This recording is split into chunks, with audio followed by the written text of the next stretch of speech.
Welcome to Don't Quote Me on That. One day we will have an intro, but today is not that day. Hey guys, what's up? This is Eleanor. And this is Kalina. She's back from the dead. I'm back from, well, someone is back from the dead, technically. It was the person I was looking for. That's and I true. did such a good job, they showed back up. God, am I good. You're welcome for manifesting that. Anyway, we are keeping the special occasion episode streak going, because this is talking about back from the dead, actually. Actually, yeah, you're correct. We're this so is on brand. Our Easter episode. Not in the sense that Clayton and I both celebrate Easter in that type of way, just in the fact that it's happening, and we think this is funny. We like to make weird connections between holidays in our episodes. And this time, I think we're pretty, this is, the least amount of stretch we've done. I would have to agree. But anyway, another reason we picked this is because Clayton and I took a religion class together for a full year. And we did take a one was religion really class fun, one was awful. And for one of them, our professor made it very clear that we knew the Easter story was going to be on the final. He said, if you study one thing, study the Easter story. And then we show up to the exam, and guess what there are no questions about? What is the Easter story? In your own words. I think the Easter story is one of the greatest comebacks of all time. It's the friends we made along the way. Yeah, our friend Jesus got crucified. It was a big deal. And then he went into a tomb. And then 3 days later, some broads found him. Or no. The broads found the tomb empty. I think the key thing is that they did not find him. Yeah, I think it's kind of the most important part of the Easter story. Hey, you don't know who he bumped into on the street first. Maybe it was also a broad who was like, oh my god, it's our friend Jesus. That's crazy. So, anyway, as you can tell, I failed that class. Okay, so this week we are inspired by Easter, and we are talking about some musical comebacks. Yes. Originally, Eleanor was like, let's just talk about people who have gone on a hiatus. And I said, that is so much. There's so much there. And then also when I asked her how long a hiatus was, she goes, however long you want. So I don't really think we had, I had to establish some ground rules. So the ground rules I stuck with were, we picked a single from, for me, a hiatus was 3 to 4 years. I was aiming 4+. But okay. I think one of these might be 3 years. Just because there were some artists that had consistently 3 years between albums. So I wouldn't even call it a hiatus. That's just how long it takes them to put out an album. So 3 years bare minimum. And then what we did is we just took the single off of the first album. And then the single off of the album they released after the hiatus. And the hiatus wouldn't have to be an announced hiatus. I'll be honest, I just went through my Spotify playlist and I found artists that I was like, I think they had a big gap between releases, and then just ran with that. And I was pretty spot on. So the problem is I don't follow artists. So it's really hard for me to be like, oh yeah, these guys went on a break. I also almost subjected you to Eminem and the Eagles, but I figured that was a lot for one episode. Because in Hell Freezes Over, this is an Eagles live album, on one of the songs they go, also, we didn't break up, we just took a 14-year hiatus. But it was really hard to pinpoint that because, if you look at, studio album, they don't list live album, right? So the Eagles, it was oh, they had a big old gap. But technically, they did a bunch of live albums. Anyway, it was a long story. I didn't want to subject Eleanor to Eminem and the Eagles. Eminem also had a couple hiatuses. I had options. I'm also, not a fan of one of the things you did subject me to. So I think having... The Eagles might have helped. Oh. Yeah, I had a feeling about that. That's okay. I don't even know which one you're talking about, because I'm kind of talking about 3 of them. Oh, well, the one I'm talking about, I have a friend who listens to a lot of this band, so they've just been on my mind. I forgot I liked them. I like them and I don't like them. We'll get into that. Okay. I have thoughts. But anyway, we're gonna just start. Yes, you go, because I don't remember what order I sent you this list in, and I have sticky notes, so I can just find which one I need. Okay, so the first band we're talking about is Fall Out Boy.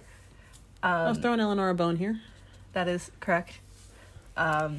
Also, I'm pretty sure we find a way to mention Fall Out Boy every single episode, so, it tracks. Oh, yeah, this song, as I was writing my notes, I'm like, I'm pretty sure we've talked about this song before. Yes, we have.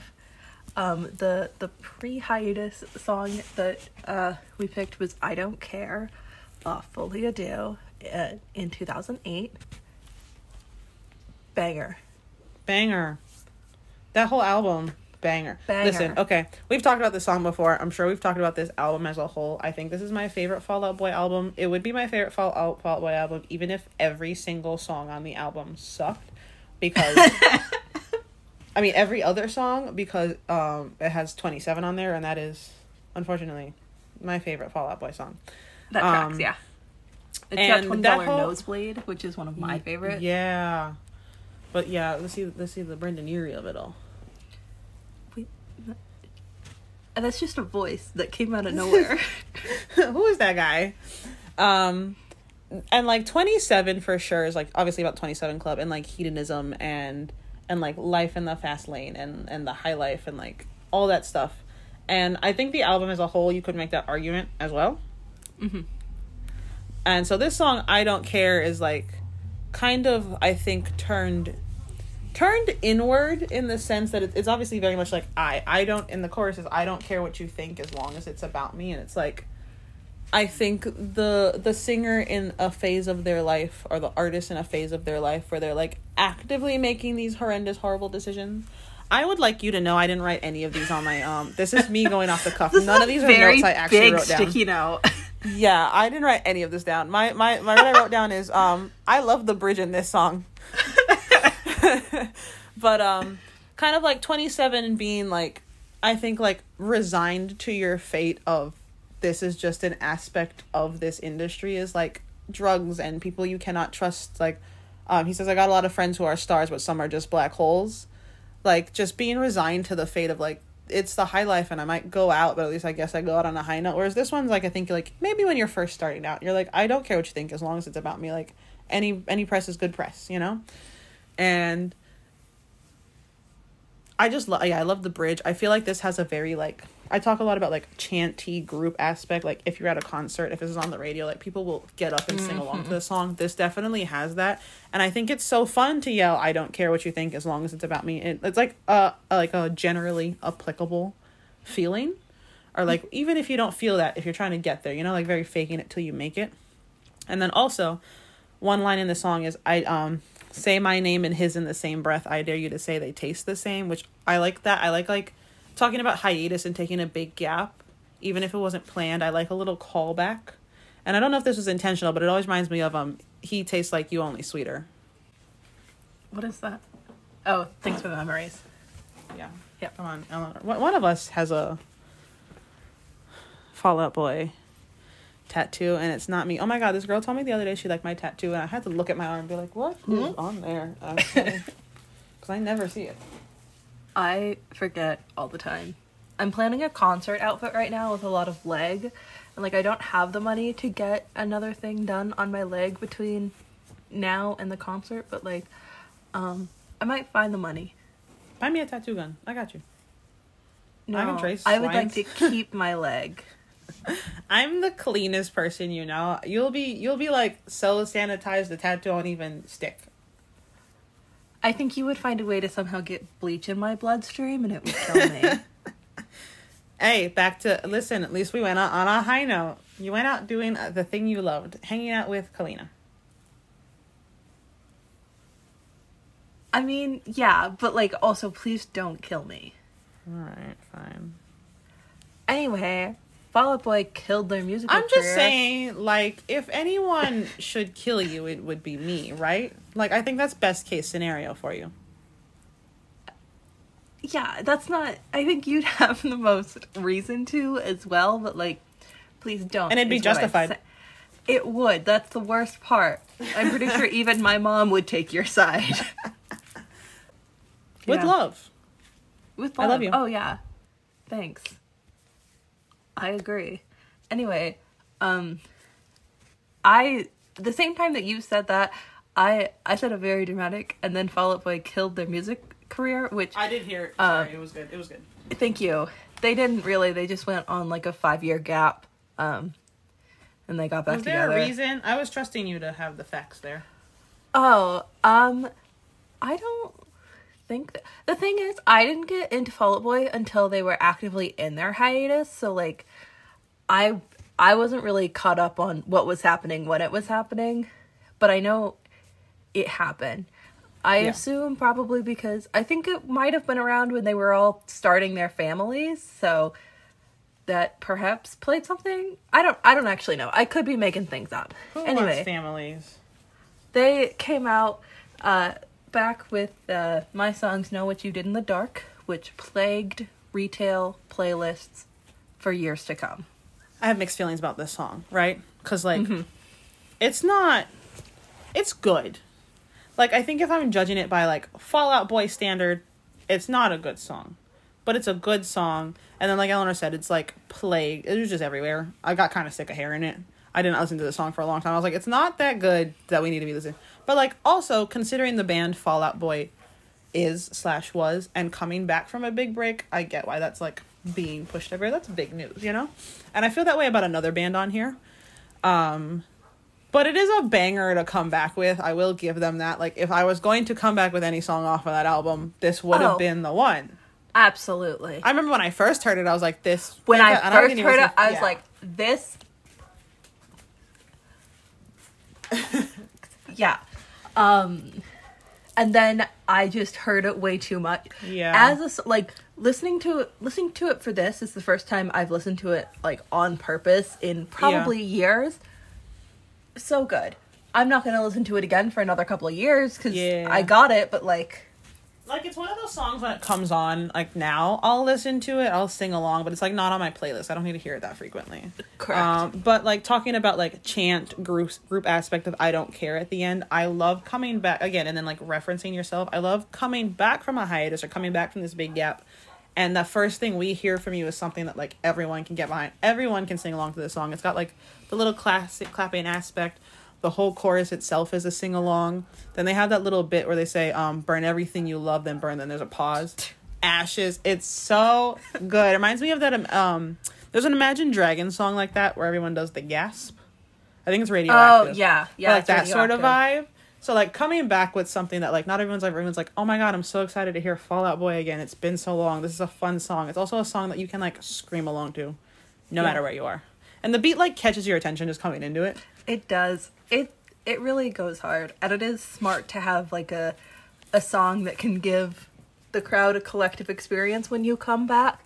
Because I think people would buy tickets in part just to be able to hear that live.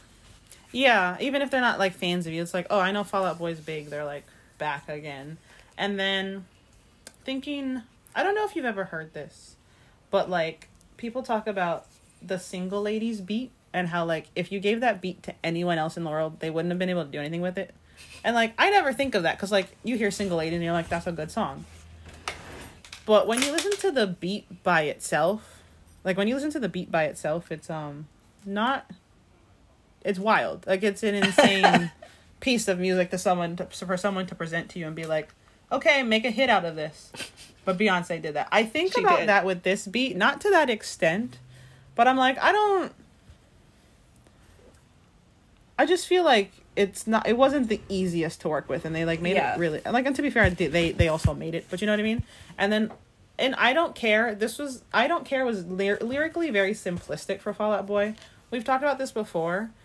Fall Out Boy is, like, the genre in the sense that when you listen to other bands, you're like, they have influences of Fall Out Boy and My Chemical Romance and this. Whereas Fall Out Boy is like, no, they sound like Fall Out Boy. Like, there's nothing else I can really give you that they sound like. So I Don't Care was very lyrically, like, and, like, conceptually simple for them. So this was a lot, not that this was their most complex song, My Songs Know What You Did in the Dark, but it was very much, like, an improvement off of I Don't Care. I don't think I Don't Care was bad because of the rest of the album. They need a song like that. But, like, just comparing the two directly, My Songs Know What You Did in the Dark, My Songs Know What You Did in the Dark just kind of leveled up in that sense. There was a bit more depth to it. Yeah. Agree. Speaking of lyrical depth and just really, I think, strong wordsmiths, the next band we're talking about is the one, the only Big Time Rush. Yeah. Those guys. So, first of all, the first song that we have chosen is Like Nobody's Around.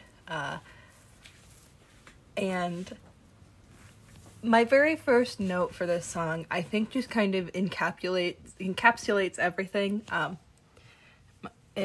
I know this is what One Direction sounds like, but no, it's not.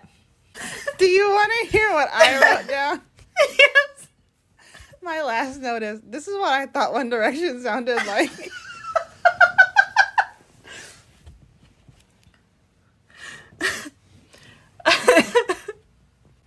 Me too. But yeah, this is Big Time Rush.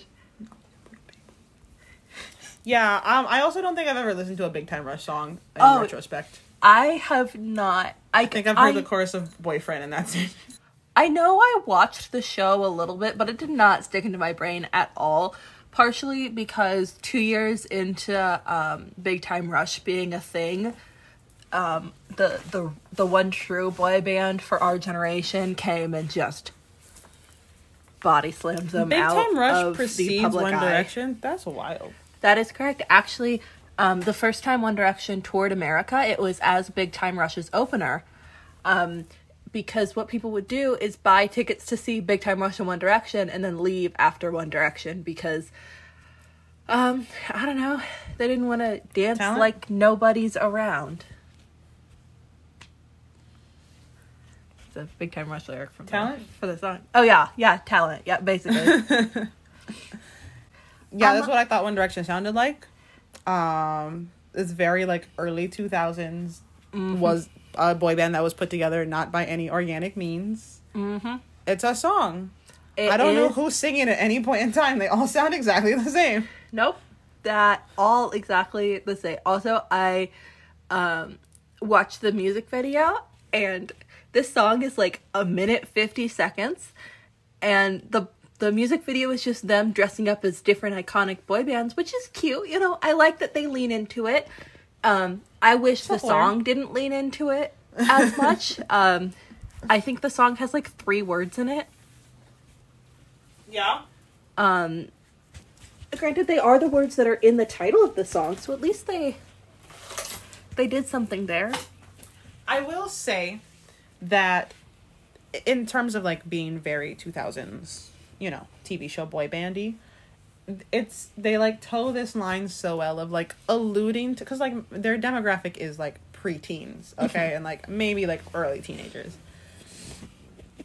So like they toe the line of alluding to something, but like no one at that age knows what they're alluding to, so it's like and like I'm not even convinced they know, you know what I mean? Because like they obviously didn't write the song. They did. Like, I looked it up. They are credited as the authors on this song. I can forgive them for that. Case in point, I also don't think they know what they're alluding to. They're like, we're gonna move like nobody's around and dance with me. I'm like, what? Like as a kid, you're like, yeah, we're dancing. Then as you get older, you're like, what? What are we doing? Like nobody's around. Like why can't anybody be? I'm confused. It's like when they put adult jokes in kids' movies, and it's like they're funny, but the kids are not finding them funny for the reason that like the adults are finding it funny. Mm-hmm. It's Which very like a skill. It's like trying to explain to somebody what chocolate cake is when they've never had it and like any type of cake or chocolate before. Like instead of chocolate cake, it's I guess making out. I don't really know what they're actually trying to get at, but like they're definitely not supposed to know let's get about alone. It's you and me, girl, and it's like I'm 13. What are you doing? My mom has to drop me off. It's very spin the bottle. But you know what Big Time Rush did do? They did go on hiatus. Womp womp. Go on hiatus. Does it kind of as like I know like now? Yes, technically it's a hiatus, but is it a hiatus if you're like a teenage boy band and your TV show's over? Well, I looked it up. I came prepared for notes on this one because I didn't think you'd know. Yeah, I wouldn't. I was expecting you to support. Yeah, okay. Here, I got you. So Wikipedia girl. The show ended and then they were still touring for a little bit. So they didn't, like, end What's with a the little show bit? at Like the a same couple time. years or like a couple No, more just months? 1 year. Okay. I believe, yeah, like a month to a year, because they were finishing up the tour for the last one, for the, like, the last album. But, like, it wasn't that once the show ended, they ceased to exist outside of the show, which is what I thought it was. And were they created specifically for the show, or were they created and they're like, we're not really getting traction off of this, or like, we might not get traction off of this, should we just make a show? I think it was show and then music, but that one I'm not sure about. I focused my research on the hiatus. No, that's fair. So they announced the hiatus. So the show ended in 2013. They announced a hiatus and, like, specified that it was a hiatus in 2014. And then they did not get back together formally until 2021. During that time, one of them had a solo career. One of them joined another, well, I didn't join, put together another band, was in, like, a duo thing for a while. One of them started a family vlog channel, and then one of them was on Dancing with the Stars, and then just kind of, I don't know, did other things. I don't really know his story. You know what? Listen, I have so much respect. Like, not that I don't respect Big Time Rush. This is going to come out wrong, right? But I respect every single, and also this is going to come out wrong given the whole quiet on set context we have to our world now. But, like, every single child star that, like, made their bag and then was like, that's it, I'm done. I'm going to tip around. Like, I always use Taylor Lautner as an example. Like, Taylor Lautner got his Twilight money and then said, I'm going to do whatever I want when I want to. And you'll never see me again. And then we saw too much of him for a while. But yeah, and we're still kind of... For the most part. Yeah. Or, like, the child stars who got their bag kind of stopped with the industry and now just kind of does funny TikToks every once in a while. Yeah. Love that. I'm trying to think of a good example. Everyone that, like, stopped for a while, I feel like, has come back and is worse. Right now, the girl who played the little baby on Modern Family is just, like, being vaguely funny in TikToks, but I don't think she's doing anything publicly since Modern. Yeah. I never watched and that. She's, like, in a band. I barely see her, which is honestly probably good. I think also she's 17, so I'm not really in that demographic. Yeah. I'm glad to hear it. Thanks, Cleta. Well, yeah, Big Time Rush. So hiatus, right? Hiatus. Mm-hmm. And then like, I feel a lot of times when bands like that get back together, it's like so obviously a cash grab, but like to do that during like COVID, because like it wasn't 2020, but like it was still like pretty COVID-y, I will say. They started teasing it during 2020. Yeah. Is it like they were like, our ventures aren't making any money because we can't go outside? Are they like, you know what, now that we have the time to settle and like talk to each other? I think it might have been that a weird amount of people watched the show during the pandemic and they were like, I never thought this would happen. Yeah. Because, like, I know during the pandemic I tried to watch some old shows. I was like, you know what? I'll do this, see what I was missing out of. And I think, like, you know. I'm going to tell Eleanor something I've never told Eleanor before. Oh my god. It's not at all exciting. I mean, also I might have told you, but like I don't think I did for the sake of my own. I felt like you liking One Direction was enough boy band between the two of us. You know what I mean? That was embarrassing enough for both of us. Yeah, thank you for saying it like that. You're welcome. Anytime. You know, straight shooter over here. Mm-hmm. There was a boy band on YouTube that was like, I don't even know if they were popular. I was really into them, and my friend and I were really into them, and. Really, actually, that's the whole story. I haven't told you because you, do you remember that guy Todrick Hall? Mm-hmm. And do you remember he made like that? I don't know if you ever watched Todrick Hall, but he made like this Disney dudes thing, and it was like they were auditioning a band, but it was like the first video. They were all different Disney princes, and they're like, oh my god, my girl broke up with me for this reason. They're like, you gotta woo her again. So then they're a boy band of Disney princes, and so they all sing like pop versions of their Disney prince songs. Never saw that. Okay, good. Don't watch it for my own sake, please. But that band what I was a little obsessed with. What were Before they that- called? They were called I Am 5 because there was 5 of them. Very creative, I know. And they were like, I think they were like a legitimate band, but they were just trying to like capitalize on. YouTube was obviously still pretty big, like in terms of content creation and like the things you could do with that. And Todrick Hall, I think, was very much in the forefront of that whole shebang. Hey, I went and saw them live. It's me and my friend, and we're still friends. And I'm gonna say that's the reason why. And it was a really good time. And then one of them left the band, and then they brought in this other guy, and then the guy that left the band was on American Idol for a while, and now one of them went on The Voice, I think, and he has a music career. One of them's a rapper, I'm pretty sure. One of them is a music producer who never posts, and his girlfriend posts like once a year, so it's really difficult. And then the other one, I don't know what the other one's doing. I wasn't interested in him. I kind of left the band by the time he showed up. But yeah, and then they have a song called Heartless. Banger. I remember one time you told me you were into a boy band, but you said you would never tell me which one it was. Yeah. Which I can't blame you for. Now that I know. Coming. Yeah. I felt like I wasn't as into them as I think you are into One Direction, but I think it's more embarrassing. So like I think some of the lines we balance out, and it's equally bad for both of us. You don't want an I Am 5 tattoo? You know what? They do have a song called Heartless, and he goes, "I just listened to my Heartless. I'm not heartless," and like that kind of a banger. Love it. Disney Dudes. I'm pretty sure Disney Dudes was spelled with a Z. Also. Oh, and then right after they brought the new guy in, right? So then they did a Disney Dudes 2 where they were like, "Oh man, the guy who left played Prince Charming," right? They're like, "Prince Charming left. We got to audition a new guy." So then that's how they like found their new Disney dude. And then there might be a Disney Dudes 3, don't quote me on that. But then after they did that, they did like another thing with Todrick Hall. It was like a band camp, and they were like had to like, it's what it sounds like, they went to camp to be in the band. It was really funny. And unfortunately it was really good. It was a simple time in my life. I looked forward to them posting. It was nonsense I could watch. I had no friends. Leave me alone.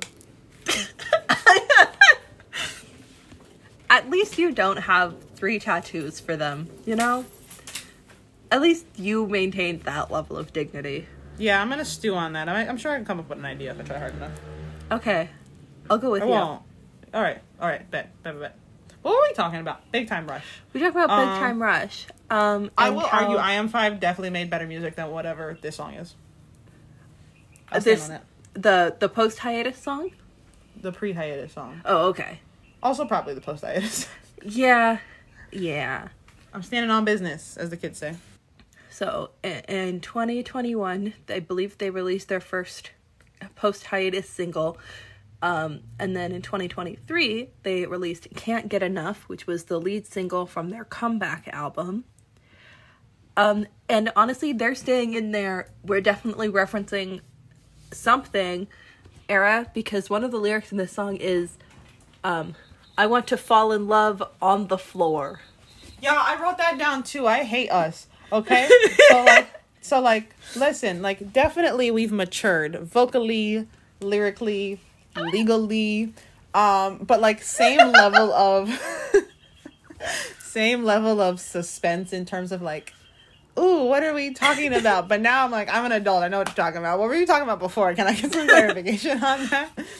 And then like, usually I don't like, because I feel like a lot of bands do this, especially like bands or singers in this sort of vein of like, we're popular, not necessarily for like, I don't want to say not legitimate reasons, because like they were popular for legitimate reasons, but also the reason was partly like, we're young teenage boys. Mm-hmm. That's an easy market, like demographic fan wise to tap into. Doesn't make it invalid, but like that's where the money is, right?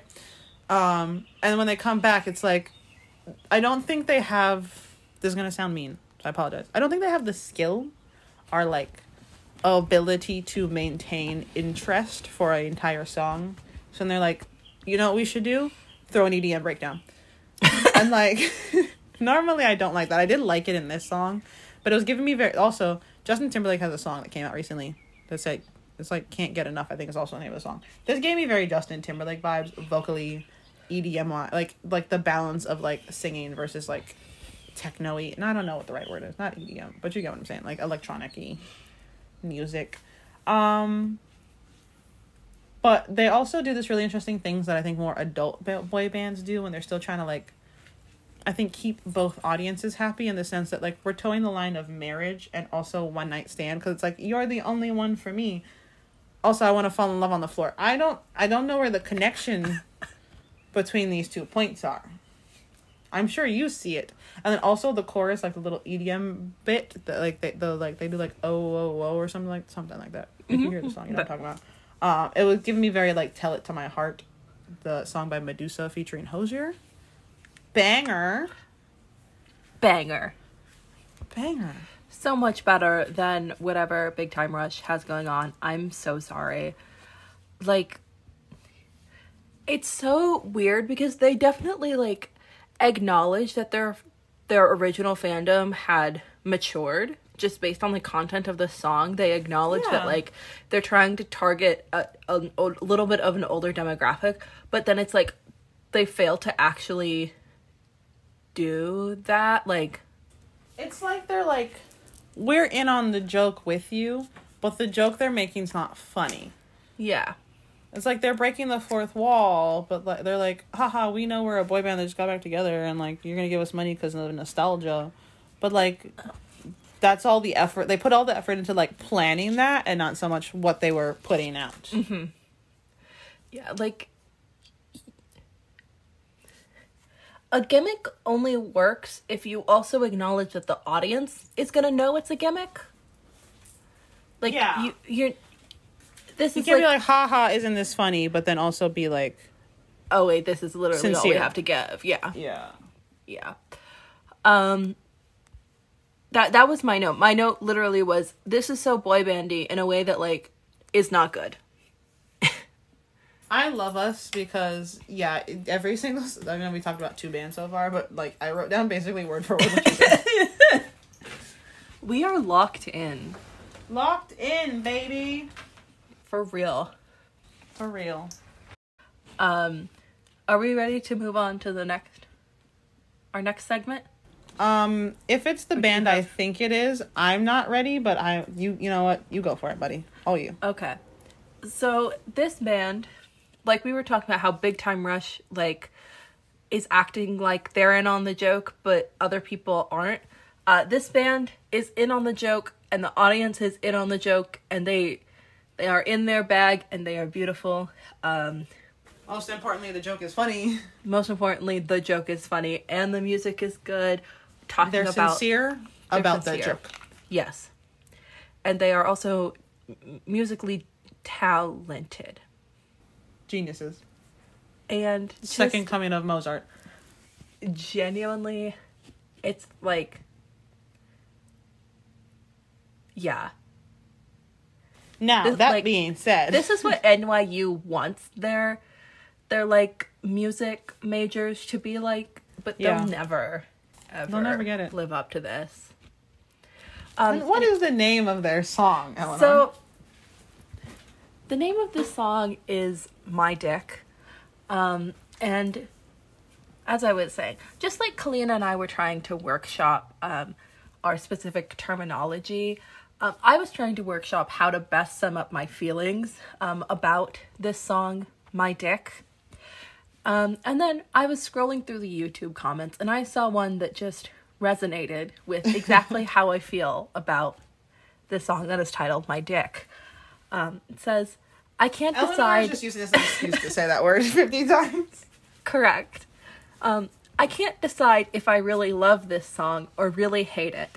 Either way, I have strong feelings towards this.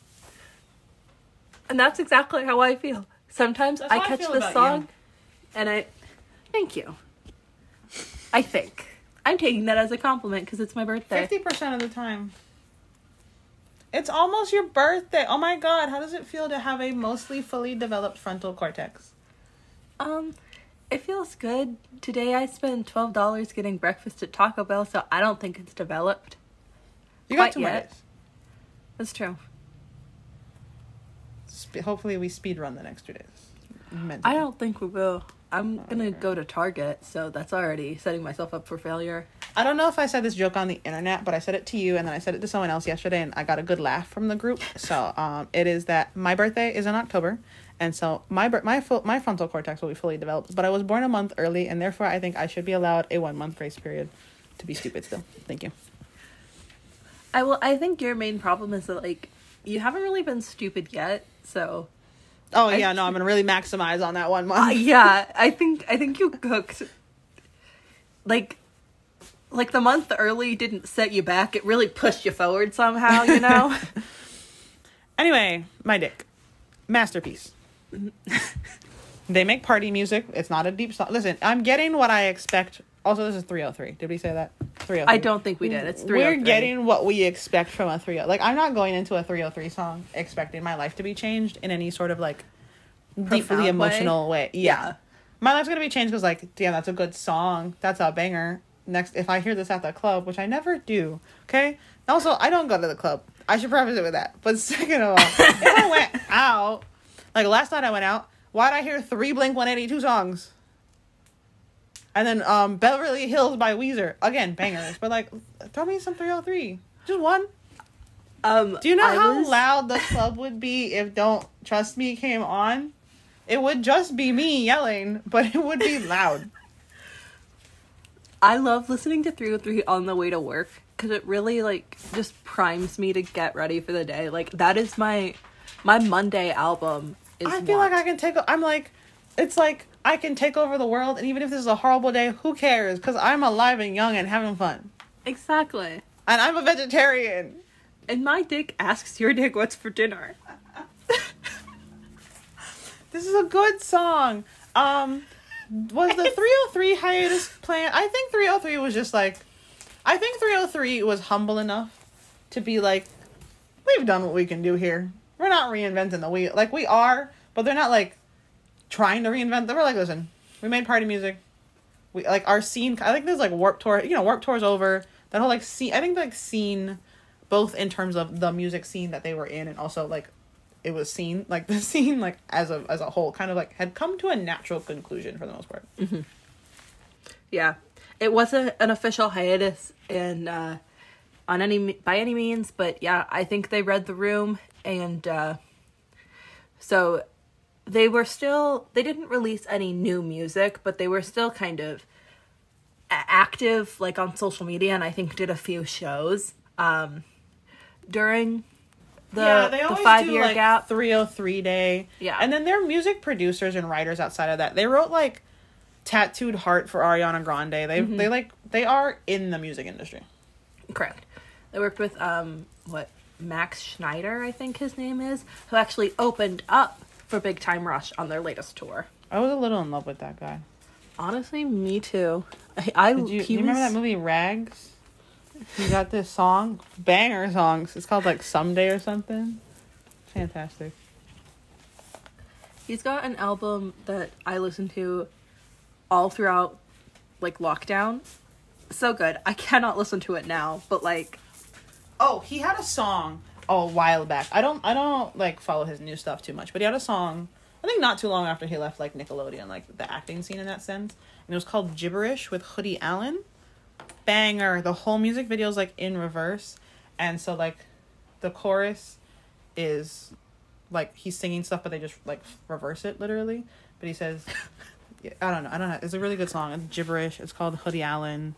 Hoodie Allen's talking about, like, how the girl was like, yeah, I don't know who you are, and then, like, as they're, like, getting together, he's like, yes you do. You got pictures of me on your wall. It's a good song. Okay. I'll keep that in mind. Which also, talking about another hot guy that has a song, that music video that's backwards, Jordan Fisher. What a man. The man that you are. Okay, listen, I know he has a wife and a kid, and I mean this with all the respect in the world, but, like, my God, what a man. I'm very jealous of her. Okay? Good ones always get bagged. Anyway, he has a song called Mess, which, like, I don't remember how good that song is, but the music video also backwards. Oh, talking about I Am 5. I'm connecting the dots, guys. Okay, here we go. All right, so 303 wrote for Max Schneider. Max Schneider has a video that's music video that's backwards. Jordan Fisher also has a music video that's backwards. In said music video, there's this girl that's a dancer. That dancer was dating a guy from I Am 5. I don't know if they're still together because, like, she's mysteriously disappeared from his Instagram, but also I don't follow them enough to, like, watch and care. Thank you for coming to my TED Talk. Yeah, it's probably good I didn't know all this in college. I think I would have been a little too weird about it, and I think you would have been too sick of me. Yeah, I think we're at the point now where I can trust you to realize that I am a real person, a cognizant person, and I have a You're good head real? on my shoulders. You sound fake. I sound so fake. I sound like I'm the OG AI, guys.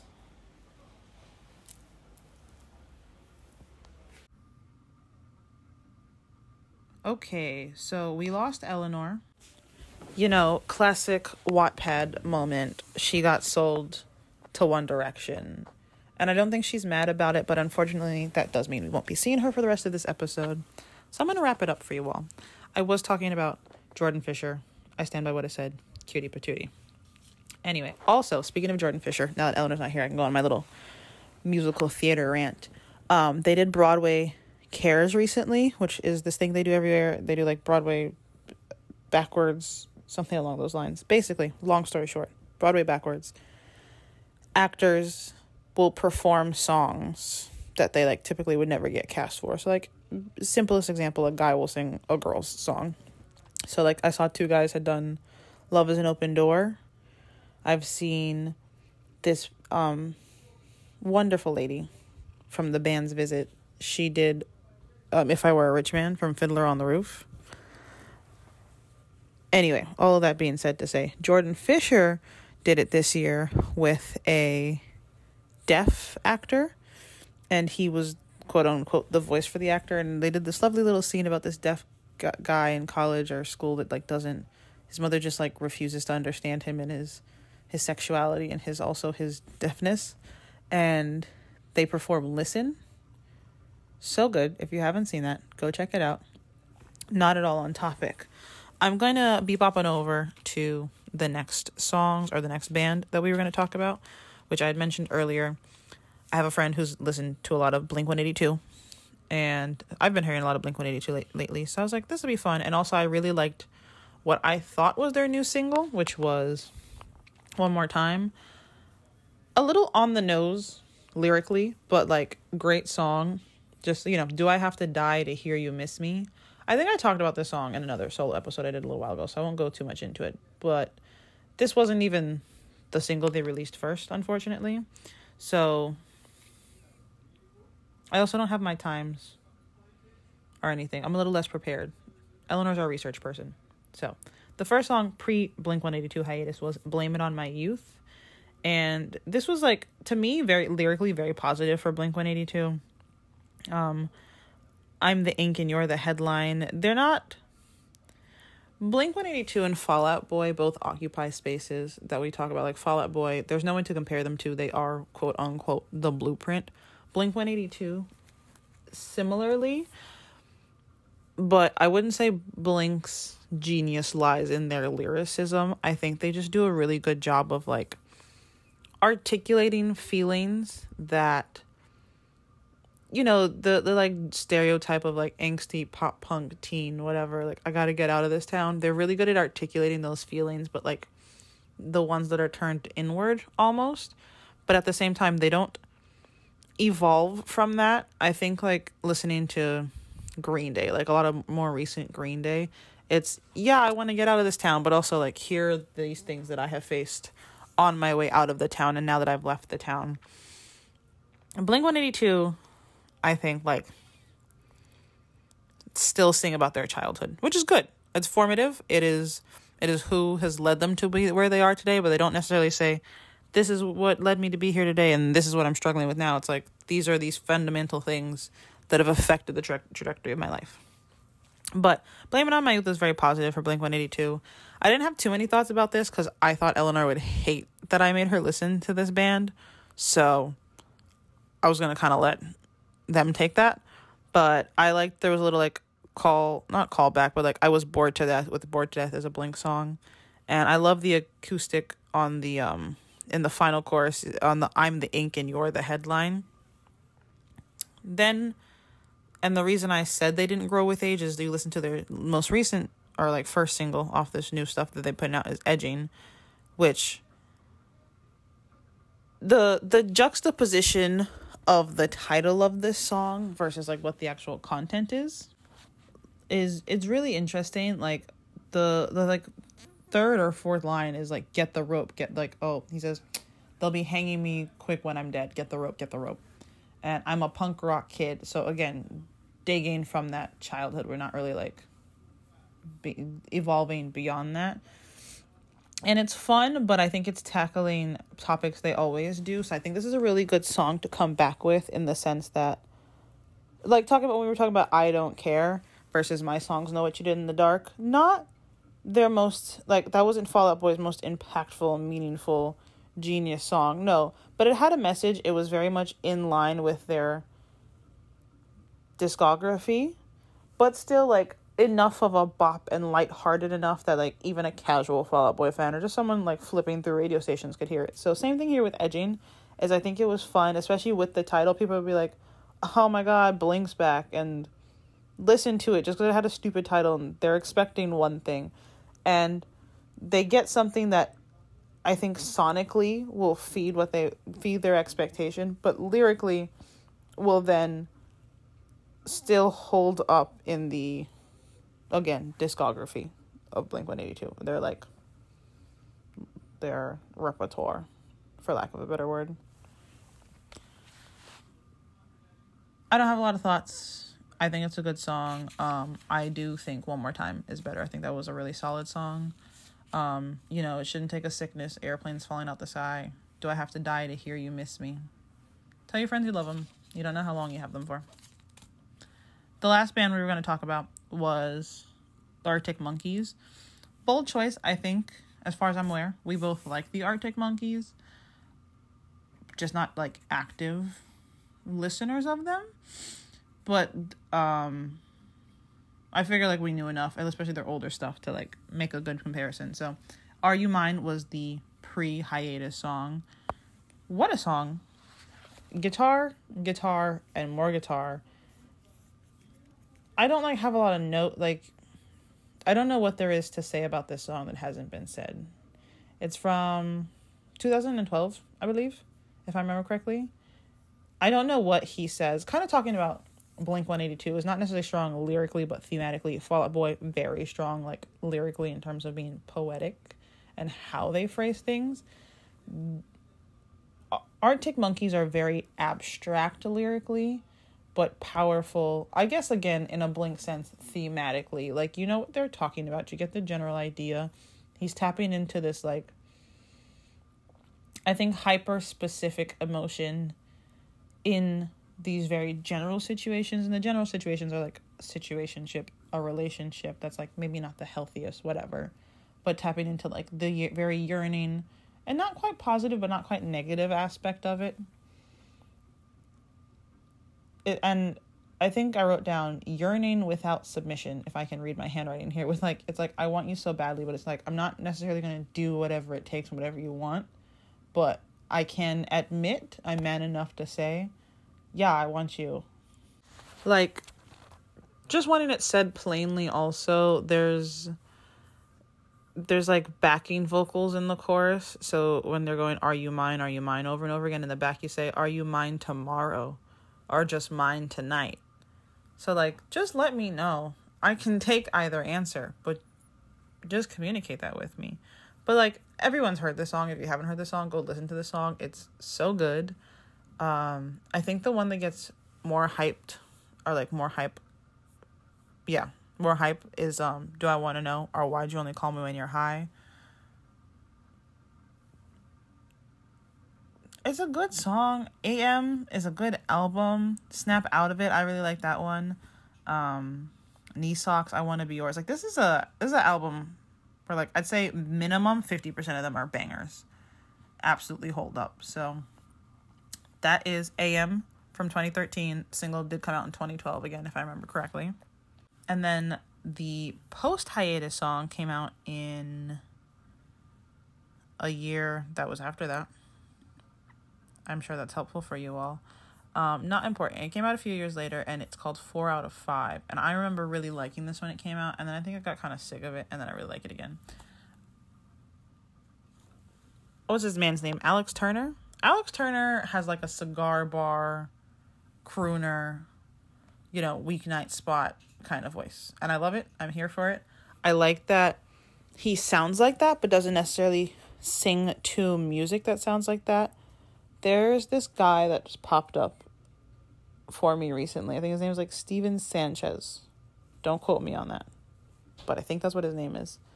He's got a croonery sort of voice, but he also makes that sort of vibe of music instrumentally. Arctic Monkeys are a little bit, I don't want to say heavier, but like, I guess they're a little bit heavier and more modern, obviously, and alternative than the voice that Alex Turner would typically work for, but it works really well, obviously. I said that they're an SAT words band in terms of, like, again, they're abstract lyrically and meaningful without necessarily saying things very plainly. Like, they throw these, like, big words in here that work, but it's like, was that, like, that was the best word? Like, someone very clearly pulled out a thesaurus, but again, that word choice kind of changes the message almost.